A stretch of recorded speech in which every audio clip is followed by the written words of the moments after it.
Director and head of research Rahul Sharma हमारे साथ जुड़ गए हैं। Rahul ji, good morning. All time high पर Nifty, almost all time high पर बैंक निफ्टी भी, और मिड कैप और स्मॉल कैप में तो बहुत शानदार तेज़ी है ही। एक बार फिर एफआई की रिकॉर्ड शॉर्टिंग से हमने बड़ी रैली देखी। अब मार्केट पर आपका इस समय क्या व्यू है निफ्टी और बैंक निफ्टी पर?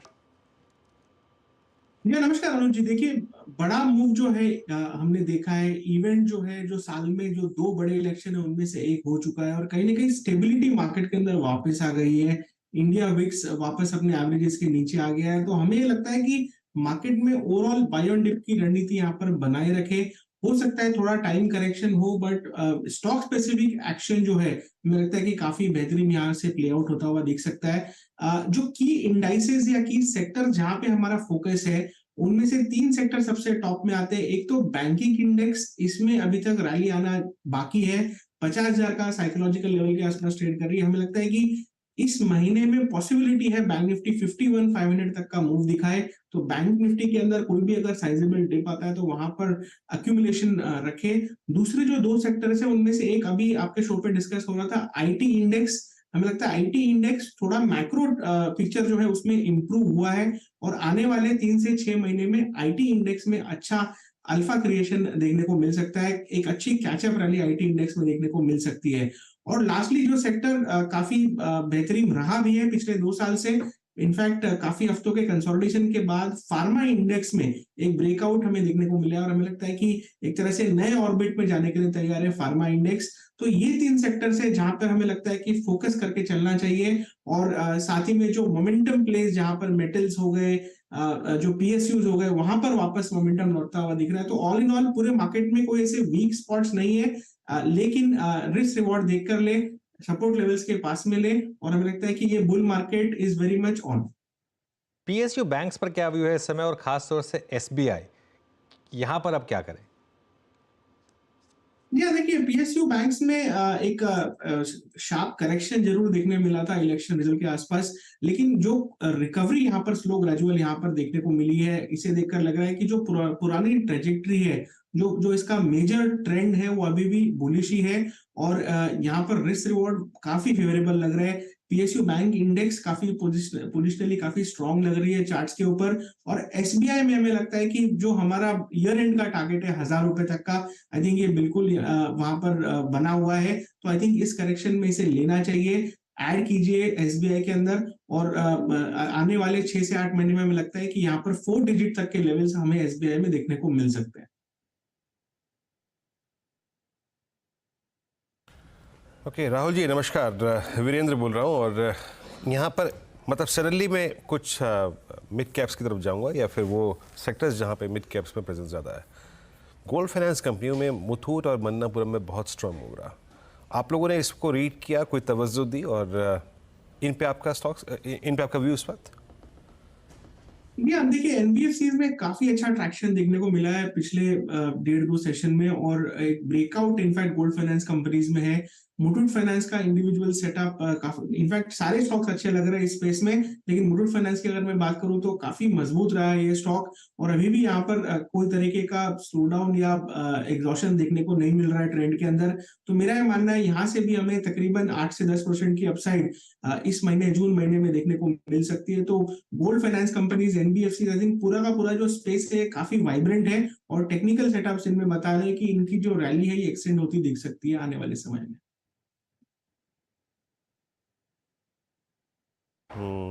अच्छा, अभी आपने राहुल जी जो फार्मा का ब्रेकआउट का जिक्र किया, I mean Nifty pharma, director साहब स्क्रीन पे रखिएगा प्लीज़ एक बार। निफ्टी फार्मा, तो फार्मा में आप इस पॉकेट्स में क्या क्या चेज कर रहे हैं? और अगर मैं इसमें दो स्टॉक्स और इंक्लूड कर दूं,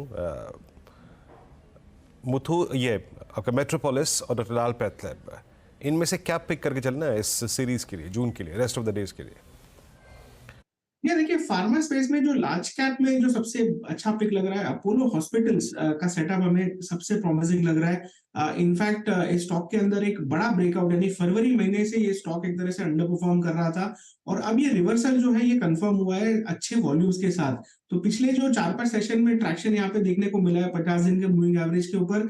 हमें लगता है कि लंबे लेग्स है। जो इसका प्रीवियस स्टॉक था तकरीबन 6800 के ऊपर का था, आई थिंक वहां तक की रैली मिनिमम हमें देखने को मिल सकती है इस अपमूव में। और एक तरह से जो इसका और भी बड़ा ट्रेंड है और जो एक लार्जर पिक्चर है वो भी काफी स्ट्रांग है। तो मेरे हिसाब से अगर आप इन्वेस्टर है तो इसमें बने रहिए। 6800 तक के टारगेट्स मुझे लगता है कि मीडियम टर्म में, और अगर आपका 6 महीने प्लस का व्यू है तो मैं सरप्राइज नहीं होऊंगा कि ये स्टॉक 7,500 तक भी चला जाए। तो थोड़ा मैक्रो पिक्चर में हमें लार्ज कैप में अपोलो हॉस्पिटल सबसे टॉप पिक लग रहा है। फार्मा स्पेस में जो दूसरे स्टॉक्स है जहां पर हमें लगता है कि रैली कैचअप आ सकती है, औरोबिंदो फार्मा का सेटअप हमें यहाँ पर काफी अच्छा लगता है। स्टॉक एक तरह से काफी शांत बैठा हुआ है काफी दिनों से, और एक तरह से जो की एवरेजेस है पूरे करेक्शन में इसने ब्रीच नहीं की। 50 दिन का मूविंग एवरेज इसने ब्रीच नहीं किया।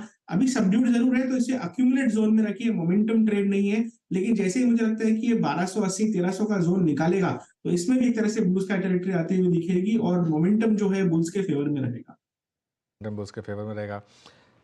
दो स्पेसेस जहां बहुत पैसा बनाया रिटेल ने वो है डिफेंस और रेलवेज। यहाँ पर कोई स्टॉक्स हैं क्या आपके रेडार पर राहुल जी? या देखिए, जहां तक ये डिफेंस और रेलवेज का सवाल है, इनमें काफी अच्छा अपमूव देखा था हमने। करेक्शन आया, मार्केट को रीजन मिला करेक्शन आने का, बट मुझे लगता है कि कहीं ना कहीं इनकी जो मेजर ट्रेंड है वो अभी भी डेंट नहीं हुई है। हो सकता है रेलवेज में थोड़ा सेकंड स्टेप मूव, लेकिन डिफेंस के काउंटर जो है अभी भी हमें लगता है कि काफी स्ट्रांग है।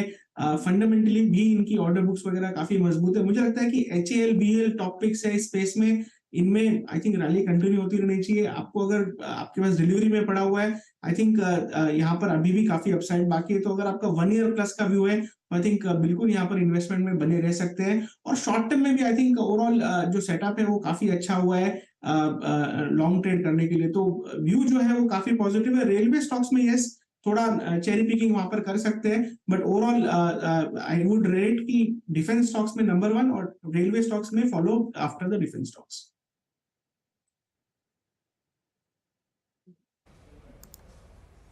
अच्छा, डिफेंस की बात हुई यहाँ पे। अब राहुल जी, अब आप 13 तारीख आज हो ही गई ऑलमोस्ट, और उसके बाद अगर आप लगभग 1 महीने की ड्यूरेशन के अंदर आपका बजट भी आ जाएगा। कैपिटल गुड्स में जो प्लेसमेंट है उसमें ये कह रहे हैं कि कमिंस में हल्का सा पोस्ट अर्निंग्स और आई थिंक वो कॉल एक डिप आया था, लेकिन वो बाजार ने बहुत खरीद लिया हाथों हाथ। ABB पिछले 3 महीने का सबसे smart price performer.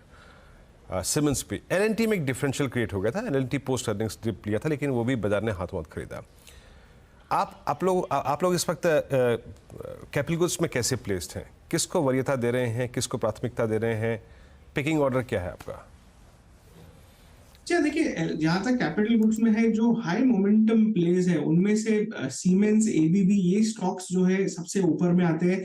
L&T large cap होने की वजह से और एक तरह से अंडर परफॉर्मेंस थोड़ा सा यहाँ पर देखने को जरूर मिला है, तो उसे थोड़ी हम रैंकिंग में, अगर आपको थोड़ा डिफेंसिव प्ले करना है तो L&T is a better bet. But I think overall अभी तक कोई एग्जॉशन देखने को नहीं मिला है हमें चार्ट्स के ऊपर। और इनफैक्ट ABB में हमें लग रहा है कि फिलहाल में भी शॉर्ट टर्म में भी सेटअप जो है काफी प्रॉमिसिंग है। तो आई थिंक कैपिटल गुड्स की जो रैली है वो यहाँ पर कंटिन्यू होती हुई दिख सकती है।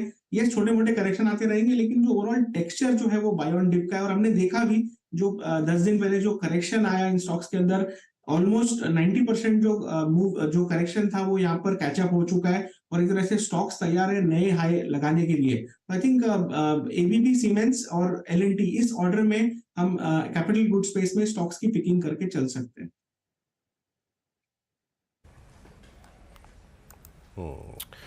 चलिए राहुल जी, बहुत बहुत शुक्रिया, आप आज इस चर्चा में शामिल हुए, और इस वक्त आप एग्जैक्टली डेरिवेटिव्स में इंडिसेस पे आपका व्यू क्या है और किन किन स्टॉक्स को, किन किन सेक्टर्स को पिक कर रहे हैं लॉन्ग शॉर्ट साइड पे अपना व्यू शेयर करने के लिए।